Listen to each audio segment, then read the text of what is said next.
أعلنت هيئة الرقابة ومكافحة الفساد في السعودية عن توقيف 78 شخصا في وزارات عدة بتهم تتعلق بالرشوة واستغلال النفوذ الوظيفي وغسيل الأموال والتزوير.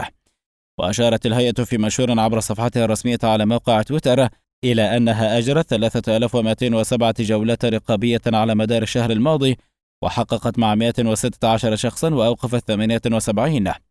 وكشفت الهيئة الجهات التي شملتها هذه العملية، وهي وزارات الدفاع والداخلية والصحة والعدل والتعليم وشؤون البلدية والقروية والإسكان. وأبرزت الهيئة أن الجرائم التي ارتكبها الموقوفون مرتبطة بالرشوة واستغلال النفوذ الوظيفي وغسل الأموال والتزوير.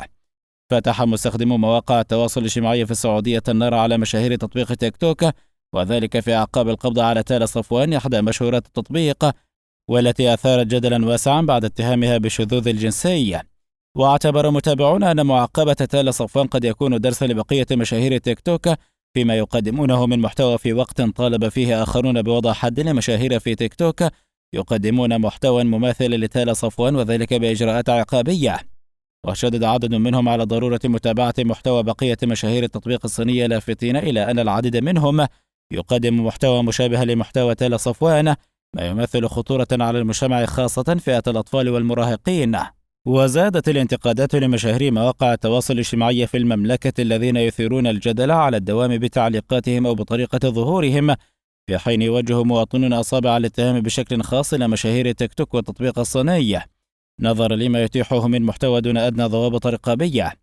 وألقت الشرطة السعودية القبض على مشهورة تيك توك تالا صفوان المقيمة في العاصمة الرياض، جاء ذلك عقب مهاجمتها من قبل نشطاء سعوديين واتهامها بالشذوذ الجنسي على خلفية مقطع فيديو نشر لها خلال حوار مع صديقة لها في بث مباشر عبر تيك توك.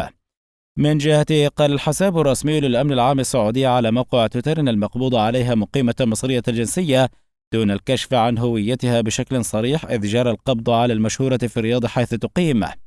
وأكد بيان الشرطة بأن القبض على هذه المقيمة تم على خلفية ظهورها في بث تتحدث فيه مع أخرى بمضامين وإيحاءات جنسية من شأنها المساس بالآداب العامة. ونشر حساب الأمن العام مقطع الفيديو المقصود بعد أن تم تضليله، ليعيد نشطاء نشر المقطع الأصلي والذي تظهر فيه تالا تتحدث فيه مع أخرى عبر بث مباشر خروج سلوى الجراش من العناية المركزة. وتعرضت صفوان لحملة هجوم وانتقادات واسعة من مغردين سعوديين بسبب محتواها الذي وصف بأنه مسيء، وبدأت الاتهامات ضد المشهورة التي تصف نفسها براوية القصص واليوتيوبر حول اتهامها بميول جنسية شاذة بعد تداول مقطع فيديو مقتطع من ظهورها في بث مباشر مع شابة أخرى دعتها لزيارتها في منزلها في الرياض في وقت متأخر ليلا قبل أن تنفي تلك الاتهامات ضدها. لكن الاتهامات ضدها لم تعد تقتصر على الجدل الذي دار حول ميولها الجنسية، إذ يقول كثير من المدونين السعوديين أن المحتوى الذي تقدمه يستقطب الكثير من الأطفال والمراهقين، ويتضمن العديد من المخالفات للمبادئ والقيم المجتمعية والقوانين المحلية. وتالا صفوان هي فتاة مصرية مقيمة بالمملكة العربية السعودية، وتمتلك عدد من الصفحات بمواقع التواصل الاجتماعي، حيث يقترب عدد متابعيها عبر حسابها على موقع يوتيوب من 1,000,000 مشترك. واشتهرت تالا صفوان بتقديمها محتوى تفاعلي جذاب، والذي يحظى بإعجاب واسع من جانب رواد مواقع التواصل الاجتماعي، حتى أن بعض فيديوهاتها على موقع تيك توك تتجاوز 6 ملايين مشاهدة. ويقتصر المحتوى الترفيهي الذي تقدمه تالا صفوان على تقديم عدد من الفيديوهات الترفيهية، وتلك المقاطع موجهة بالأساس إلى فئة الأطفال والمراهقين. وأوضحت تقارير عالمية أن تالا صفوان ولدت في المملكة العربية السعودية بمدينة جدة عام 2002، أي أنها تبلغ من العمر 20 عاما، حيث عاشت رفقة عائلتها بمدينة جدة السعودية. وتحرص تالا صفوان على إبعاد تفاصيل حياتها الشخصية عن وسائل الإعلام، وما تريد عرضه فقط هو القصص التي تقوم بسردها لمتابعيها، وذلك أثناء تجولها في عدد من الدول العربية. وظهرت تالا صفوان بالآونة الأخيرة في مقطع فيديو وهي تستخدم إيحاءات خادشة خلال حديثها مع إحدى الفتيات، حيث تعمدت توجيه كلام يحمل إيحاءات خادشة للحياء لصديقتها عبر البث المباشر. وسرعان ما شن رواد مواقع التواصل الاجتماعي هجوما شرسا على المصرية تالا صفوان، حيث تداول رواد مواقع التواصل الاجتماعي وصما بعنوان تالا تسيء للمجتمع. وبعد انتشار مقطع الفيديو الخاص بالمصرية تالا صفوان بصورة كبيرة عبر مواقع التواصل الاجتماعي، أعلنت شرطة الرياض بالمملكة العربية السعودية بالرياض عن إلقاء القبض تالا صفوان مصرية وذلك بسبب استخدامها إيحاءات خادشة للحياء خلال ظهورها في بث مباشر رفقة أحد الفتيات. ويترقب العديد من مستخدمي مواقع التواصل الاجتماعي العقوبة التي قد تصدر بحق مشهورة تيك توك تالا صفوان، وذلك بعد إلقاء القبض عليها من قبل الجهات الأمنية في السعودية. وقد تتعرض تالا صفوان الذي تبين أنها مصرية مقيمة في السعودية للسجن والغرامة، فيما من المرجح كذلك أن تواجه قرارا بإغلاق حساباتها في مواقع التواصل والابتعاد عن المملكة. وقال المحامي عبد العزيز المهايلي في تصريحات صحفية إنه من الممكن صدور حكم قضائي بإغلاق حسابات مواقع التواصل الاجتماعي كإجراء عقابي، أما تنفيذه فيجب أن يكون من المقيمة نفسها تالا صفوان.